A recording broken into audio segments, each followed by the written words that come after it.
Assalamualaikum warahmatullahi wabarakatuh.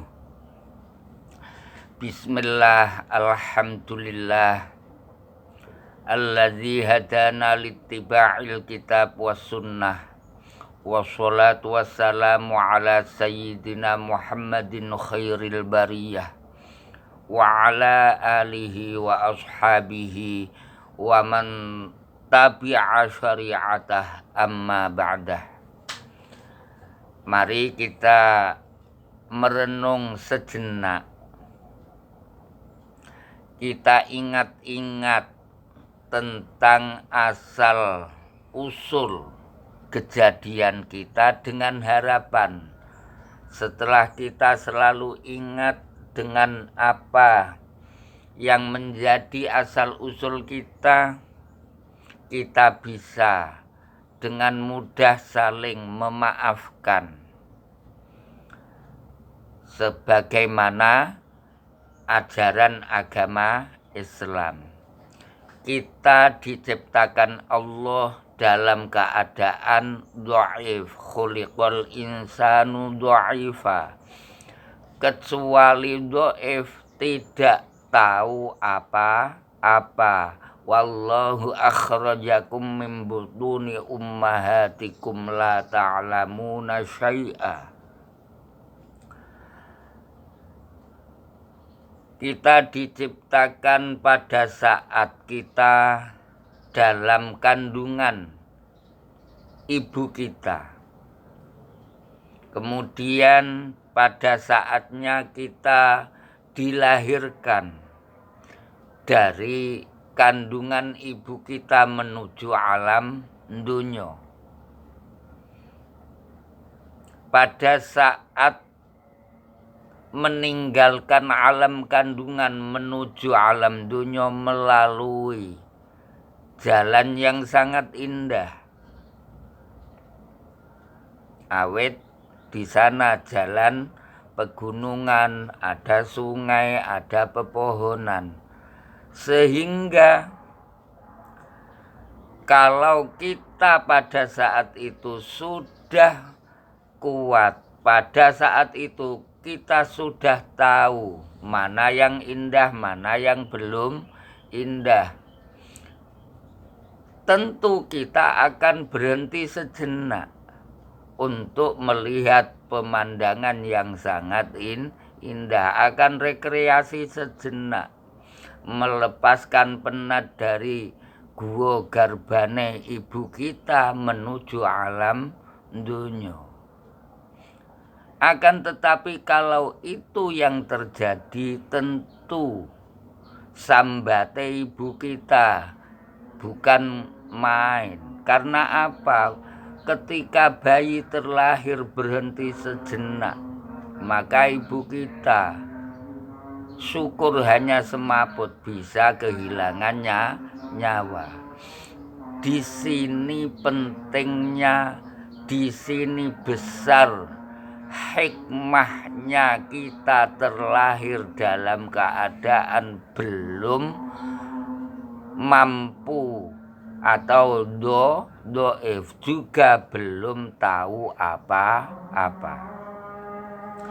Akan tetapi untuk mencapai derajat yang tinggi, yarfa'illahu alladzina amanu minkum walladzina utul ilma darajat. Derajat yang tinggi hanya diberikan Allah pada orang yang berilmu.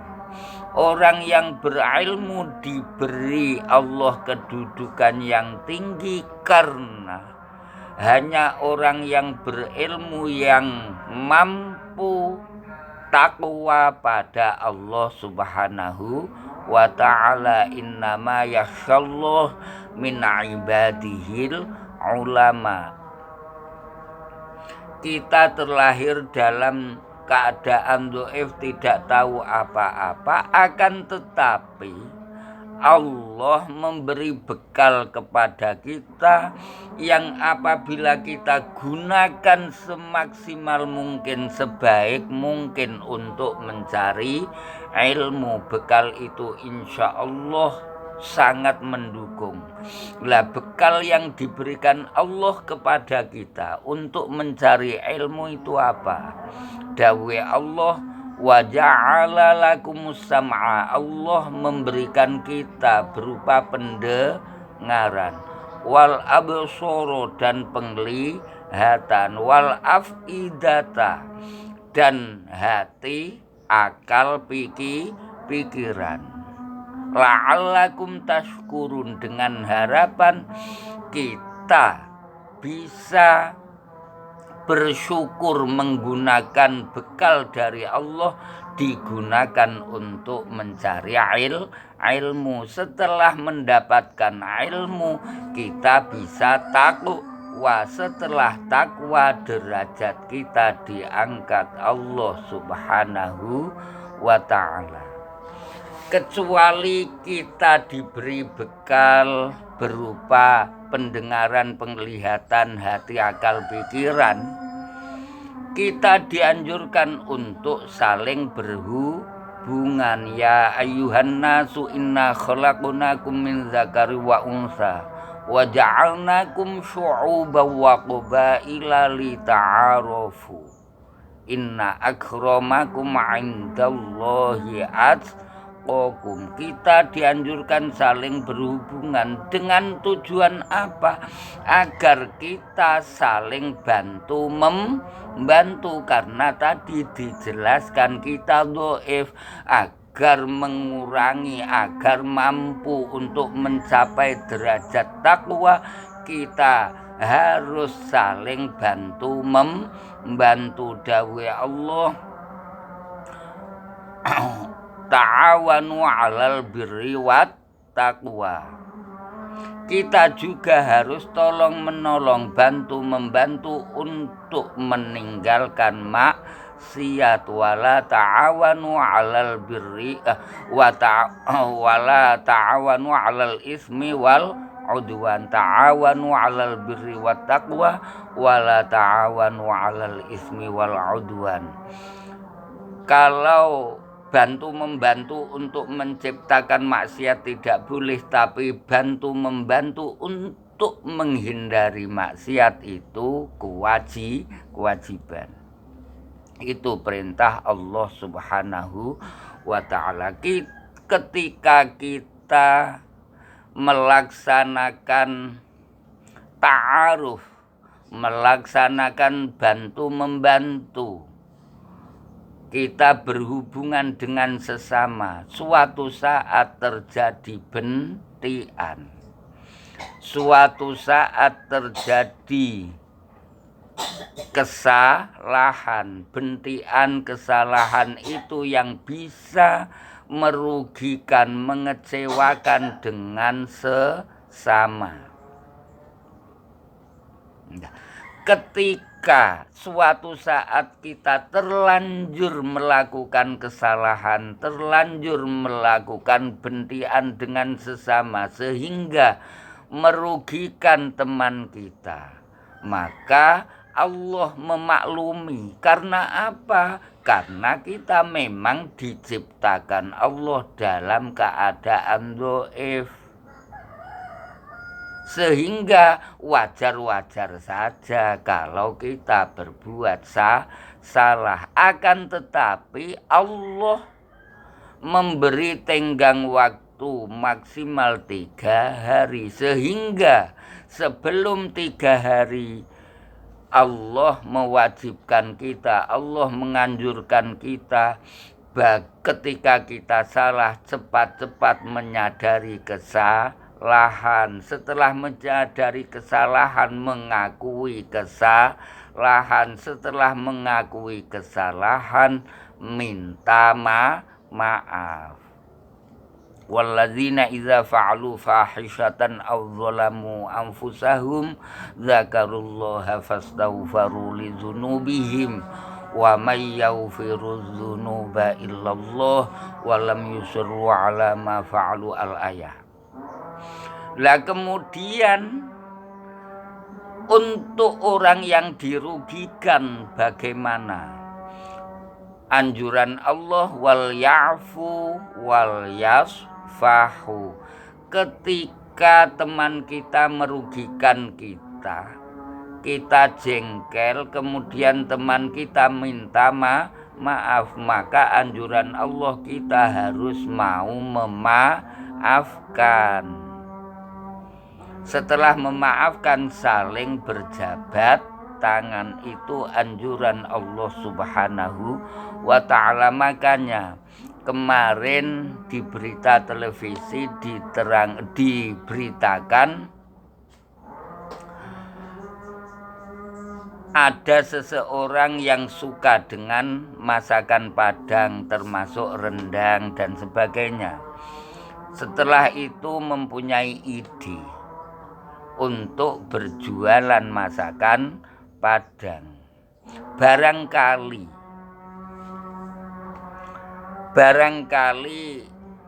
agar harganya terjangkau,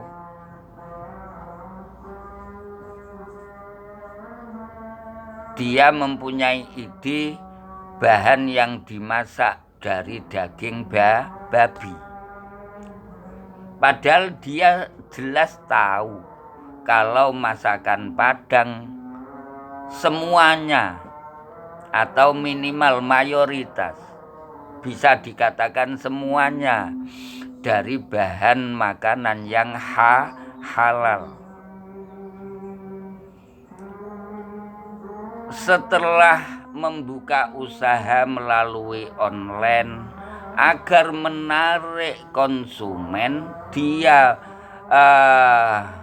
mencantumkan masakan Padang yang dimasak daging babi. Kalau dilihat sekilas,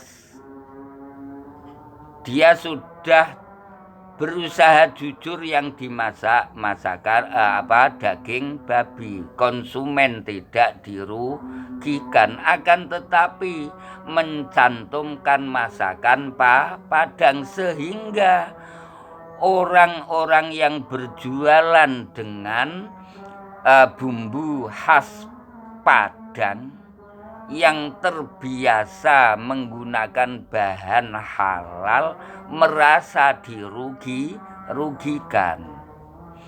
karena khawatir akan merubah pemahaman masyarakat. Oh, masakan Padang itu tidak otomatis halal, ada kalanya yang haram. Lah ini permasalahan ini yang menjadikan keberatannya orang Padang maupun orang-orang yang mempunyai usaha rumah makan Padang. Akhirnya komplain. Setelah terjadi komplain, orang yang mempunyai usaha masakan Padang dari daging babi diberi label masakan Padang, alhamdulillah mendapatkan hidayah sehingga mau mengakui, menyadari, mengakui, kemudian minta maaf. Setelah minta maaf, karena warga Padang mayoritas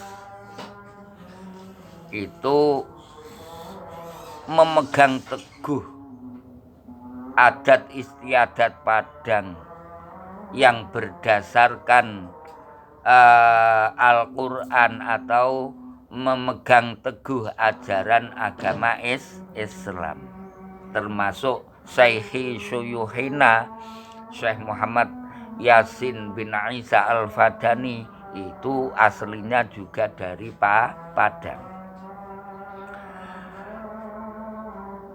Akhirnya setelah dimohon untuk berkenan memaafkan, perwakilan masyarakat Padang mau memaafkan. Tidak hanya mau memaafkan, saking ikhlasnya dia pun tidak melanjutkan permasalahan ini ke meja hijau. atau ke pengadilan. Cukup diselesaikan dengan cara kekeluargaan, saling memaafkan. Ini saya mendengar kejadian ini, saya bangga. Karena apa? Ada orang salah, siapa toh yang tidak pernah salah?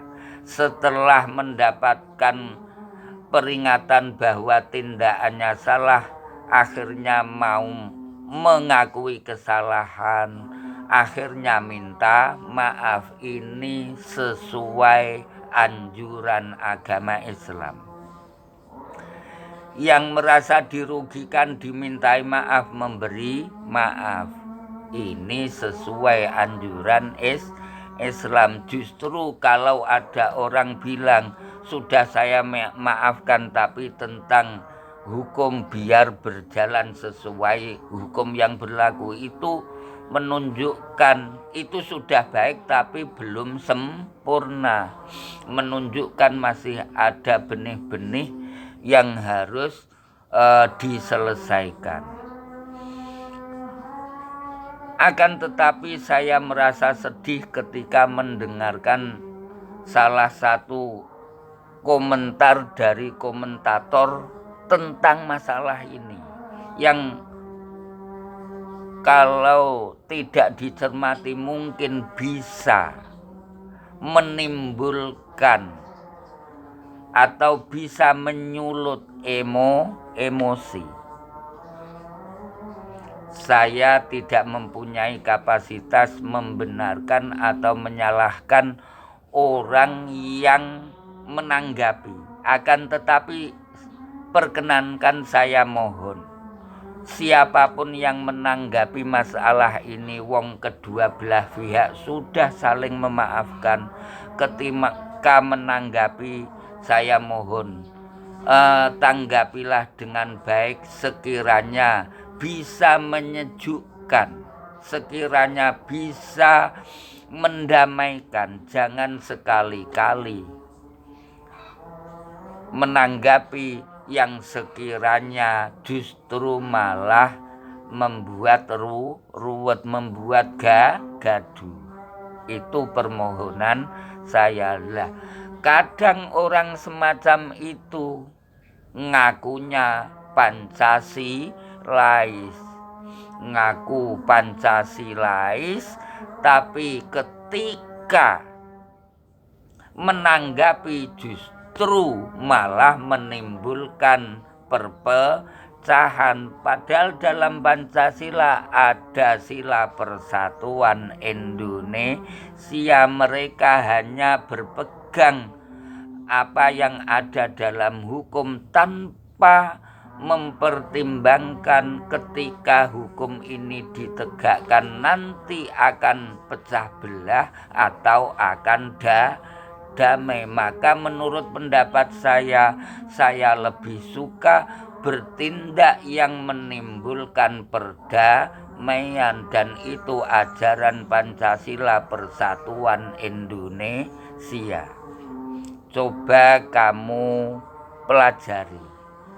Saat ini negara Ukraina sedang berperang dengan negara Rusia. Ada negara barat yang tergabung dalam organisasi NATO, diantaranya Amerika, mau membantu persenjataan perang. Kalau dilihat sekilas, kelihatannya NATO membantu persenjataan perang, kelihatannya membantu. Tapi menurut pendapat saya, kalau NATO membantu Ukraina dengan persenjataan perang, itu justru akan menghancurkan Ukraina, karena perang semakin sengit dan akhirnya negara Ukraina baik menang yo hancur, kalah yo hancur. Kalau NATO mau membantu Ukraina, maka bantulah dengan cara mencarikan solusi untuk perdamaian. Itu menurut pendapat saya, menurut pengamatan saya. Dan kita selaku warga Indonesia jangan cepat-cepat menerima orang itu mendukung, orang tanggapannya orang itu mendukung kita. Kita harus pandai-pandai mengamati. Dukungan itu akan menjadikan damai di masa depan atau akan menjadikan semakin runcing. Kalau dukungan itu kok menjadikan runcing, menurut pendapat saya itu tidak dukungan tapi njerumusake. Saya teringat dengan permasalahan Toa kemarin. Toa kemarin itu penyebabnya yang saya dengar, semoga benar ya, kalau salah saya mohon maaf, ada orang luar negeri berkunjung ke Indonesia, menginap di penginapan atau hotel yang dekat masjid. Ketika waktu sholat tiba, dikumandangkanlah azan, termasuk subuh dikumandangkan azan subuh. Orang luar negeri tadi memberitakan terganggu dengan suara azan. Akhirnya ada sebagian warga membuat peraturan toa.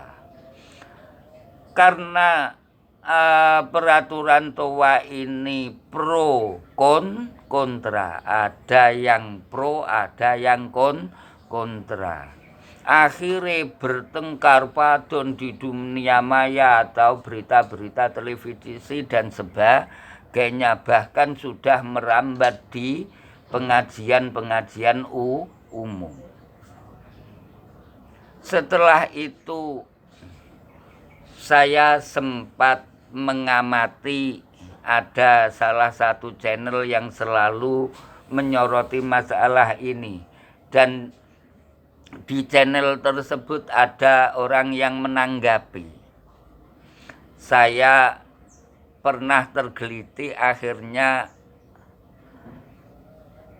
saya coba, saya tanggapannya orang yang menanggapi aturan toa. Saya pancing, akhirnya mereka menjawab, lebih baik bertindak, berbuat baik tidak iman daripada ada orang iman tidak berbuat baik. Pengakuan ini menunjukkan dia mungkin tidak iman. Kalau dia tidak iman berarti tidak beragama. Lah di Indonesia yang tidak beragama dulu yang tidak beragama organisasinya apa kita tahu. Setelah saya tahu, orang yang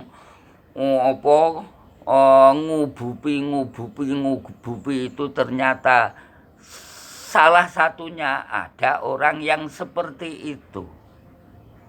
Nah, untuk itu dalam permasalahan ini, siapapun kita warga Indonesia, ketika ada komentator yang bisa menimbulkan atau memperuncing permasalahan, saya mohon berhati-hati, jangan mudah terpengaruh.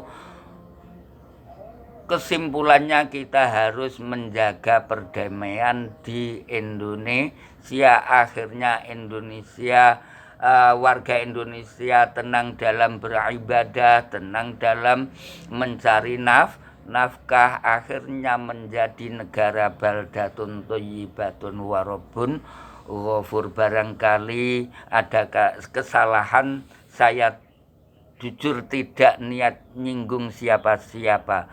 Saya hanya pingin Indonesia ini selalu damai.